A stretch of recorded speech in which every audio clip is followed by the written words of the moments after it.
আমার টিচিং চ্যানেলে তোমাদেরকে স্বাগত জানাই।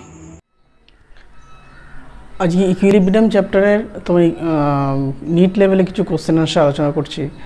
প্রথম হচ্ছে, ইন এ ক্লোজড সিস্টেম এ থেকে 2b + 3c তৈরি হচ্ছে। এ এর পাশে সলিড এস আছে মানে সলিড, বি এর পাশে জি এটা গ্যাস, এটা সিটাও গ্যাসিয়াস স্টেটে আছে। The partial pressure of C is double, মানে সি এর পার্শিয়াল প্রেশার অংশচাপটা ডবল করা হয়েছে। Then partial pressure of B will be, তারপরে তাহলে বি এর পার্শিয়াল প্রেশারটা কত হবে। এখানে ভ্যালুগুলো দেওয়া আছে। Twice the original pressure, original প্রেশারের থেকে দ্বিগুণ হবে।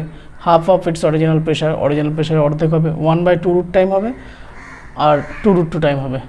তাহলে রিয়াকশানটা প্রথমে লিখছি, এ থেকে তোমার 2b প্লাস হচ্ছে তোমার 3c। এবার পার্শিয়াল প্রেশার কেপি করলে কী হয়, এখানে বি আছে, পিবি মাথায় স্কোয়ার 2, পিসি মাথায় 3। এবার এইটা কিন্তু আছে সলিড, তার মানে এর ক্ষেত্রে এটা 1 ধরা হবে, কারণ গ্যাসের সেই ক্ষেত্রে। এবার তাহলে এই কেপিটা তো কনস্ট্যান্ট, সেজন্য তাহলে কেপির ভ্যালুটা কোনো চেঞ্জ হবে না। এবার কি বলছে, সি এর পার্শিয়াল প্রেশারটা ডবল করা হয়েছে, তাহলে আমি কেপির ভ্যালুটাকে, এটা কনস্ট্যান্ট, তাহলে হচ্ছে এক্স পরিমাণ চেঞ্জ, তাহলে এক্স পিবি স্কোয়ার ইন্টু পিসিটাকে ডবল করছি, তার মানে 2pc, তার হচ্ছে মাথায় 3 আছে, আর এটা তো কেপি টার্মটা কনস্ট্যান্ট, ইকুয়াল টু তাহলে কী হচ্ছে x into PB square into 8pc cube, 8pc cube. এবার যদি এটাকে যদি আমি 1 নম্বর নাম্বার দিই, এটাকে যদি 2 নম্বর দিই, তাহলে 2/1 করে পাই, 2 নম্বর ভাজিতে 1 নম্বর, তাহলে কী হবে 1 ইকুয়াল টু, কেপি কেটে যাবে, তাহলে 1 ইকুয়াল টু কী হবে 2/1, তাহলে উপরে কী থাকছে এক্স ইন্টু 8 আর পিবি স্কোয়ার, পিসি এটা কেটে যাবে, বা তাহলে এক্স কত হবে, এটা এক্স স্কোয়ার হবে, এটা এক্স স্কোয়ার হবে, তাহলে এক্সের স্কোয়ার, তাহলে এক্সের স্কোয়ার ইকুয়াল টু কী হবে 1/8, বা এক্স ইকুয়াল টু কী হচ্ছে 1/2√2, 1/2√2। তাহলে বি এর পার্শিয়াল প্রেশারটা কত হচ্ছে 1/2 টাইম দ্য অরিজিনাল প্রেশার, মানে অরিজিনাল প্রেশারের 1/2√2 টাইম হচ্ছে। Following case pH will be greater than 7, নিচের কোনটার ক্ষেত্রে পিএইচটা 7-এর বেশি হবে। আমরা জানি পিএইচ 7-এর বেশি মানে মিডিয়ামটা হচ্ছে কি বেসিক, মানে ক্ষারীয়, আর 7-এর কম মানে হচ্ছে অ্যাসিডিক। তার প্রথম আছে 50 ml 0.1 molar HCl plus 50 ml 0.1 molar NaCl। এটা হচ্ছে HCl, মানে তাহলে অ্যাসিডের দিকটা স্ট্রং হচ্ছে। এইটা আবার NaClটা কি, NaCl হচ্ছে প্রশম লবণ। কেন, কারণ NaClটা তৈরি হয়েছে NaOH আর HCl দিয়ে, তাহলে NaOH আর HCl দিয়ে এই NaClটা তৈরি হচ্ছে, তাহলে এটা প্রশম লবণ। তাহলে এখানে কার স্ট্রেংথটা বেশি থাকবে, অ্যাসিডের স্ট্রেংথটা বেশি থাকবে, সেই জন্য পিএইচটা হবে 7-এর কম হবে। তারপরে বিয়ের দাগে হচ্ছে 50 ml 0.1 মোলার H2SO4, তাহলে 50 ml 0.1 মোলার H2SO4 আর 50 ml 0.2 মোলার NaOH। এবার এখানটা কি হচ্ছে 0.1 মোলার H2SO4, কিন্তু এখানে H2SO4 এ হাইড্রোজেন কটা আছে 2টো, তার মানে অ্যাকচুয়ালি কনসেন্ট্রেশন কত হবে, মানে বিয়ের দাগেরটা V1 এর সঙ্গে যদি করি, তার মানে হচ্ছে 50 × 0.2, তার মানে হচ্ছে এইটা হচ্ছে তোমার 10 মিলিমোল H2SO4, আর এক্ষেত্রে কী আছে 50 × 0.2 NaOH, তাহলে 50 × 0.2 সেক্ষেত্রে হবে 10 মিলিমোল। তার মানে দুটোরই স্ট্রেংথটা কিন্তু একই হয়ে গেল, তার মানে এটা কিন্তু পিএইচটা 7-এর বেশি যাবে না। এবার সি এর দাগেটা কী দেখা যাচ্ছে 50 ml 0.1 মোলার অ্যাসিডিক অ্যাসিড আর 50 ml 0.1 molar KOH potassium hydroxide. এবার এক্ষেত্রে কি অ্যাসিডিক অ্যাসিডটা কিন্তু হচ্ছে উইক অ্যাসিড, মানে দুর্বল অ্যাসিড, আর পটাশিয়াম হাইড্রোক্সাইড হচ্ছে স্ট্রং বেস, মানে শক্তিশালী ক্ষার। তার মানে এই যে মিডিয়ামটা হবে, এই সলিউশনটা যেটা, সেটা অবশ্যই বেসিক হবে, তার মানে এর পিএইচটা হবে 7-এর বেশি, তার মানে অ্যান্সার হবে এই সি এর দাগেরটা। তার মানে এক্ষেত্রে তোমার ক্যালকুলেট দেখতে হবে কোথায় অ্যাসিড স্ট্রং, কোথায় বেস স্ট্রং। তারপরে এক্ষেত্রে যেমন হলো H2SO4 এর 2টো হাইড্রোজেন, তার মানে এখানে 0.1 সাথে হলো না, 50 × 0.2 হলো, কারণ H2SO4 থেকে 2টো হাইড্রোজেন পাওয়া যাচ্ছে। কিন্তু এটা যদি HCl হতো, যে 50 ml 0.1 মোলার HCl, তখন কিন্তু 50 × 0.1ই হতো। With increase in temperature, the pH of pure water temperature ইনক্রিজের সাথে পিএইচ পিওর ওয়াটারে কীভাবে চেঞ্জ হবে? ইনক্রিজ করবে, বৃদ্ধি পাবে, ডিক্রিজ কমে যাবে, রিমেন্স কনস্ট্যান্ট একই থাকবে, মে ইনক্রিজ আর ডিক্রিজ, কমতে অথবা বাড়তে পারে। দেখো উইথ ইনক্রিজ ইন টেম্পারেচার উষ্ণতা বৃদ্ধির সাথে কী হয়? কেডাব্লিউ ইনক্রিজ করে, কেডাব্লিউ অফ ওয়াটার মানে আয়নিক প্রোডাক্ট অফ ওয়াটার মানে জলের আয়নিক গুণফলের মানটা বৃদ্ধি পারে। With increase in temperature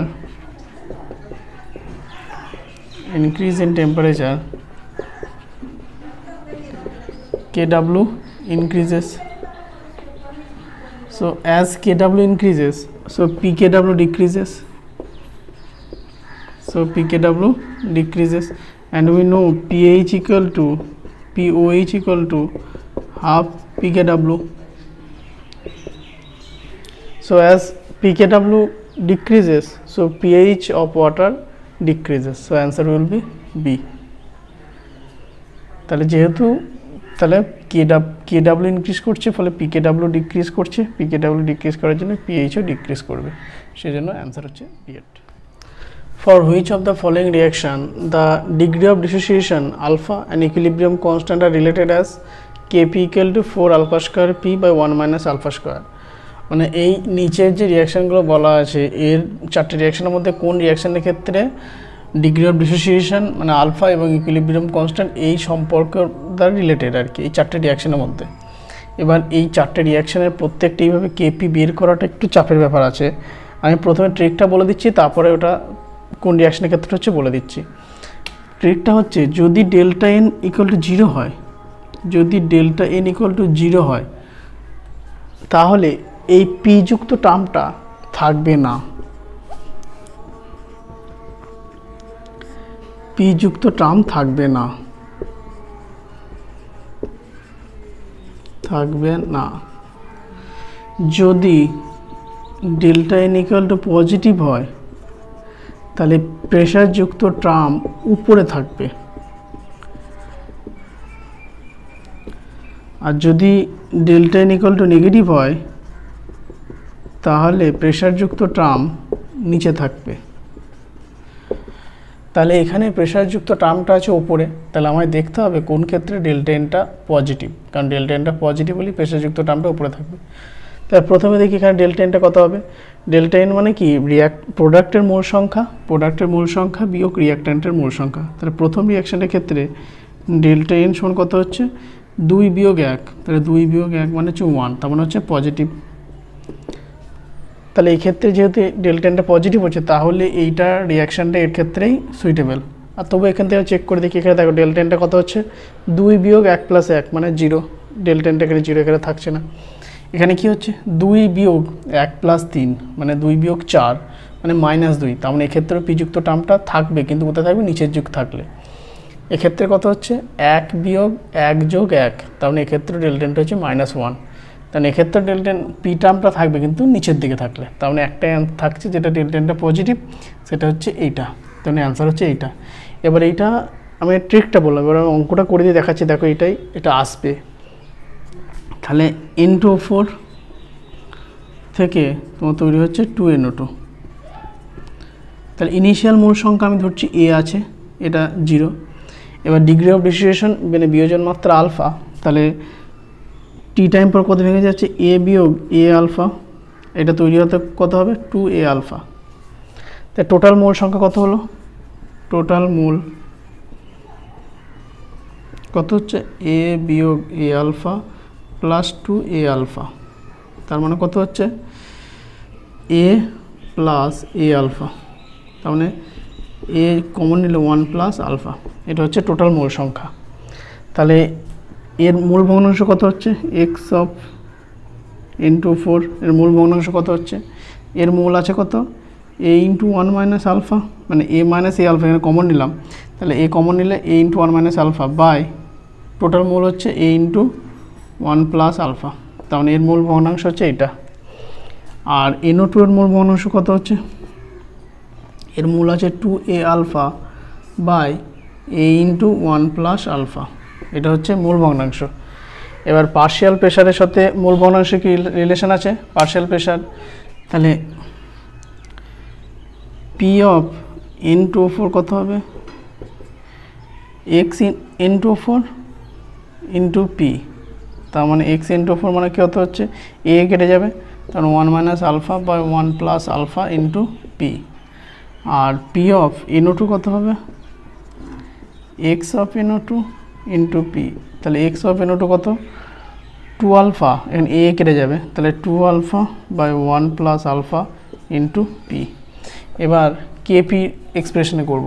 KP equal to কী আছে, কী করতে হবে তাহলে, এইখানে এর পার্শিয়াল প্রেশারের আগে এখানে 2 আছে, তাহলে কোফিশিয়েন্টে, তাহলে পি অফ NO2 ওপরে 2 বাই পি অফ ইন্টু ওপর, মানে NO2 পার্শিয়াল প্রেশারের মাথায় 2, তাহলে পার্শিয়াল প্রেশার NO2 কত হয়েছে এটা, তাহলে 2 alpha by 1 plus alpha into P, তার কত হবে whole square by P into ওপর, তাহলে এর কত আছে 1 minus alpha by 1 plus alpha into P. তাহলে কি হচ্ছে তোমার, এটা হচ্ছে 4 আলফা স্কোয়ার, 4 আলফা স্কোয়ার, এটা পি স্কোয়ার হবে, নিচে পি আছে, তাহলে একটা পি থাকছে, তাহলে 4 আলফা স্কোয়ার পিটা থাকলো। আর এখানে দেখো 1 প্লাস আলফা স্কোয়ার থাকছে, কিন্তু এইখানে আর একটা 1 প্লাস আলফা আছে, তার মানে একটা 1 প্লাস আলফা কেটে যাবে, তার মানে এখানে থাকছে একটা 1 প্লাস আলফা, আর এখানে একটা 1 মাইনাস আলফা আছে, তাহলে অ্যাকচুয়াল হয়ে যাচ্ছে 4 alpha square P by 1 minus alpha square. তার মানে এই রিলেশনটা যেটা আছে সেটা কিন্তু এইটা যে প্রুভ হয়ে গেল। এবার তুমি যদি প্রথমে প্রত্যেকটা ক্ষেত্রে এরকমভাবে করতে যাও, পরীক্ষার ক্ষেত্রে টাইমটা অনেকটা কনজিউমিং ব্যাপার আছে, সেই জন্য ট্রিকটা জানা থাকলে প্রথমেই ওটা কিন্তু হয়ে যাবে। এবার আমি এটা চেক করার জন্য ঠিক আছে সেটা বুঝিয়ে দিলাম। 4 গ্রাম H2, 32 gram O2, 14 gram N2 and 11 gram CO2 are taken in a bulb of 500 ml. Which one of these has maximum active mass? মানে এই পরিমাণ জিনিস 500 ml বাল্বে নেওয়া হয়েছে, তাহলে কার অ্যাক্টিভ মাস বা সক্রিয় ভর সবচেয়ে বেশি হবে। তাহলে অ্যাক্টিভ মাস বা সক্রিয় ভর অ্যাকচুয়ালি বলা হয় কিসে, মোলার গারত্বে, মানে মোল পার লিটারে। তাহলে এক্ষেত্রে তোমার মোল সংখ্যা যার বেশি হবে তারই অ্যাক্টিভ মাসটা বেশি হবে। তাহলে আমার এগুলোতে বার করতে হবে, কিছুই না, শুধু মোল সংখ্যাটা বার করবে, যার মোল সংখ্যাটা বেশি হবে, মোল নাম্বারটা বেশি হবে, তারই তোমার মোলার গারত্ব বেশি হবে এবং অ্যাক্টিভ মাসটা তার বেশি হবে। তাহলে মোল সংখ্যা N অফ H2, তাহলে W অফ H2 মানে হাইড্রোজেনের মোল সংখ্যা সমান হাইড্রোজেনের ওজন বা তার মলিকুলার ওয়েট। তাহলে হাইড্রোজেন ওজন কত বলা আছে এখানে 4, হাইড্রোজেন মলিকুলার হচ্ছে 2, তাহলে এর মোল সংখ্যা কত হলো 2। তাহলে N অফ O2 কত, তাহলে এর ওজন বলা আছে 32, আর অক্সিজেনের আণবিক গুরুত্ব হয় 32, তাহলে 32 1। N অফ তোমার নাইট্রোজেন কত, তো নাইট্রোজেনের ওজন বলা আছে 14, আর নাইট্রোজেনের আণবিক গুরুত্ব হচ্ছে 28, তো এটা হয়ে যাচ্ছে half. N of CO2 carbon ডাইঅক্সাইডের মোল সংখ্যা, কার্বন ডাইঅক্সাইডের ওজন বলা আছে এখানে 11, আর এর আণবিক গুরুত্ব হচ্ছে 44, তা কত হচ্ছে 1/4। তাহলে মোল সংখ্যা বেশি হয়ে যাচ্ছে কার, হাইড্রোজেনের। তো যেহেতু হাইড্রোজেনের মোল সংখ্যা বেশি, তার অ্যাক্টিভ মাস বা সক্রিয় ভরে বেশি। অ্যান্সার হচ্ছে এর দাগেরটা। 1 mole of NO2 and 2 moles of CO are enclosed in 1 liter vessel to attain the following equilibrium. তার মানে রিয়াকশানটা কি বল, এখানে রিয়াকশানটা কি বলা আছে, NO2 প্লাস CO মানে কার্বন মনোক্সাইড তৈরি হচ্ছে NO nitric oxide plus carbon dioxide. এবার ইনিশিয়ালি NO2 নেওয়া হয়েছে কত, ইনিশিয়াল এটা হচ্ছে 1 মোল, আর এটা নেওয়া হয়েছে CO নেওয়া হয়েছে 2 মোল, আর এটা প্রোডাক্ট তো প্রথমে তৈরি হবে না। It was estimated that at the equilibrium 25% of the initial amount of CO is consumed. তাহলে at the equilibrium কি হচ্ছে 25% CO শেষ হয়েছে, তাহলে 2 মোল নেওয়া হয়েছে, 2 মোলের 25%, তাহলে 2 মোলের 25% অফ 2 মোল, তখন কত হবে 0.5 মোল।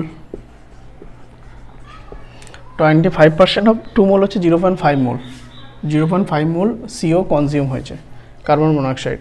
তাহলে কার্বন মনোক্সাইড থাকলো কত, 0.5 মোল কনজিউম হয়েছে, তাহলে ইকুইলিব্রিয়াম থাকবে কত 1.5 মোল, মানে 2 থেকে 0.5 বিয়োগ হবে, তাহলে 1.5। তাহলে 0.5 মোল যদি CO রিয়াক্ট করে, তাহলে NO2 বা নাইট্রোজেন ডাইঅক্সাইডও রিয়াক্ট করবে কত 0.5 মোল, কারণ এটা একই অ্যামাউন্টে রিয়াকশন করছে, কারণ আগে কোএফিশিয়েন্টগুলো 1 মানে সেম আছে। তাহলে এটা 0.5 মোল রিয়াকশন করার পর থাকলো কত 1.5, আর এটাও 0.5 মোল রিয়াকশন করবে এবং তারপরে থাকবে কত 1 বিয়োগ 0.5 দিয়ে 0.5।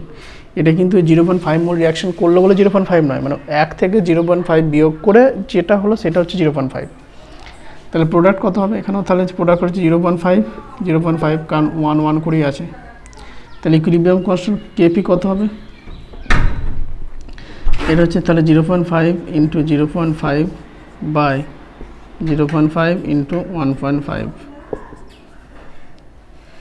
তাহলে এটা 0.55 কেটে যাবে, এটা কেটে যাবে 5/3 1/3। তাহলে কেপি কত হবে? 1/3। অ্যান্সার হচ্ছে ডি এরটা। Which of the following statement is correct for a reversible process in a state of equilibrium? মানে একটা পরাবর্ত প্রক্রিয়ার একটা ইকুইলিব্রিয়াম স্টেটে আছে, সেই অবস্থায় কোন চারটের মধ্যে কোনটা সঠিক? তাহলে দেখো delta G zero equal to, মাথায় জিরো মানে standard state, standard gives free energy change equal to 2.30 RT লগকে। আর এটা শুধু ডেল্টা জি, মানে হচ্ছে এটা স্ট্যান্ডার্ড স্টেট নয়, তাহলে মুক্ত শক্তি, এটা মুক্ত শক্তি পরিবর্তন delta G equal to minus 2.30 RT লগকে। এটাও delta G equal to plus 2.30 RT লগকে। আর এটা ডেল্টা জি জিরো, মানে এটা একটা হচ্ছে standard free energy gives free energy change, আর একটা শুধু ফ্রি এনার্জি চেঞ্জ। তাহলে আমরা কি জানি ডেল্টা জি ইকুয়াল টু কি? Delta G zero plus 2.30 RT লগকে। এবার ইকুইলিব্রিয়ামে কী হয়? অ্যাট ইকুইলিব্রিয়াম বা সাম্যাবস্থায়, একটা সাম্যাবস্থা কখন অ্যাটেন্ড হয়? যখন ডেল্টা জি ইকুয়াল টু কী হয়? জিরো হয়।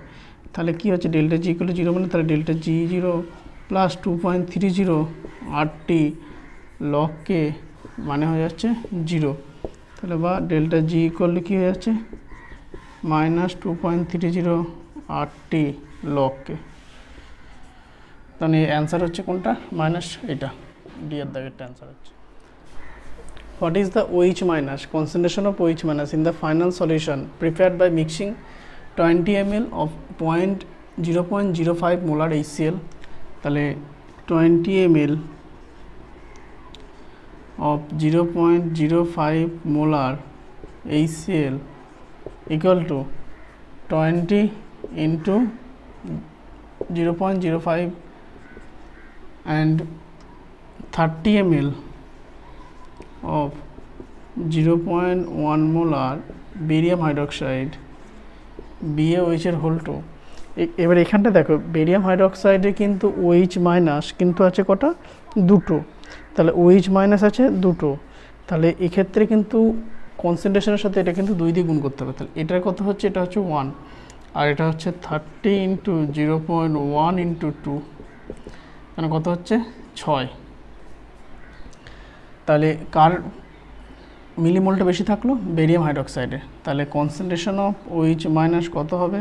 যেহেতু এটা বেস আর এটা অ্যাসিড, সেই জন্য কী হবে? এটা থেকে এটা বিয়োগ করবো। তাহলে 6 বিয়োগ 1 বাই, এটাদের ভলিউম কত আছে? অ্যাসিডের ভলিউম আছে তোমার কত? অ্যাসিডের ভলিউম আছে 20 আর বেসের আছে 30।